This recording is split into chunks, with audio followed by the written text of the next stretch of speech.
Hi friends, I'm Rakhi. Welcome to Mericland audio systems. So friends, ఈరోజు video వచ్చేసి subwoofer, active subwoofer అనమాట. ఇది powered subwoofer band pass మోడల్లో compact సైజ్లో ఉంటుంది ఫ్రెండ్స్. మనకి ఇంతకుముందు ఛానల్లో బ్యాండ్ పాస్ మోడల్లో చాలా హెవీ సైజ్ ఉండేది, 3 feet హైట్ అండ్ చాలా 50-60 kgs వెయిట్ ఉండేది. ఇది కాంపాక్ట్ సైజ్లో మీకు యాక్టివ్ అనమాట. బ్యాక్ సైడ్ నుంచి ప్రియాంప్ ఫిట్ అయ్యింది, కనిపిస్తుంది కదా. సబ్బూఫర్ మాత్రం లోపల ఫిట్ అయి ఉంటుంది ఫ్రెండ్స్. సో దీని మెజర్మెంట్స్ కానీ అండ్ ఫుల్ డీటెయిల్ ఇన్ఫర్మేషన్ ఇంటర్నల్గా ఎలా ఉంది టోటల్గా నేను ఎక్స్ప్లెయిన్ చేస్తాను. సో వీడియోని స్కిప్ చేయకుండా ఎండింగ్ దాకా చూడండి. Stay tuned.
So amplifier section చూద్దాం బ్యాక్ సైడ్ నుంచి. ఇది వచ్చేసి ప్రియాంప్, మనకు యాంప్లిఫికేషన్ అనమాట పవర్కి. ఇది 25 ఆంపియర్ మనకు ఫ్యూజ్, ఇది బ్యాటరీ కనెక్షన్ కోసం.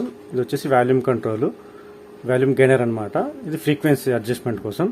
నెక్స్ట్ ఇది బేస్ ట్రబుల్, అంటే బేస్ అంటే మనకు లో పాస్ ఫిల్టర్ అనమాట. ఇది ఫుల్ బేస్ కోసం ఇక్కడ పెట్టుకోవాలి ఎల్పిఎఫ్లో ఎప్పుడైనా. నెక్స్ట్ వచ్చేసి ఇది line in, only line in. ఇది లైన్ అవుట్.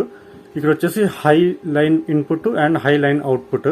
అంటే మనకు ఒకవేళ మీ దగ్గర ఏదైనా హోమ్ థియేటర్స్ ఉంటే డైరెక్ట్ కనెక్షన్ చేసుకోవడానికి ఇక్కడ నుంచి పెట్టుకోవచ్చు మనం. డైరెక్ట్ స్పీకర్ వైర్ ఉంటుంది కదా, మీకు జనరల్గా మీ దగ్గర రెడీలో ఉన్న యాంప్లిఫైయర్లో హోమ్ థియేటర్లో నుంచి సబ్బూఫర్ వైర్ కట్ చేసి ఇక్కడ ఇచ్చేస్తే సరిపోతుంది. మీరు డైరెక్ట్గా రన్ చేసుకోవచ్చు. సపరేట్గా ఇంకా హై లెవెల్ టు లో లెవెల్ కన్వర్టర్ యూజ్ చేసే పని లేదు, డైరెక్ట్ రన్ చేసుకోవచ్చు. అండ్ ఇది లైన్ అవుట్, అంటే దీని నుంచి ఇంకా వేరే సబ్బూఫర్ కానీ వేరే యాంప్లిఫైయర్ కానీ మనకు ఆడియో అవుట్పుట్ ఇవ్వడానికి. సో ఇంకా దీని పర్ఫార్మెన్స్ కూడా కనెక్షన్ చేసి టీవీకి చేసి చూపిస్తాను ఫ్రెండ్స్.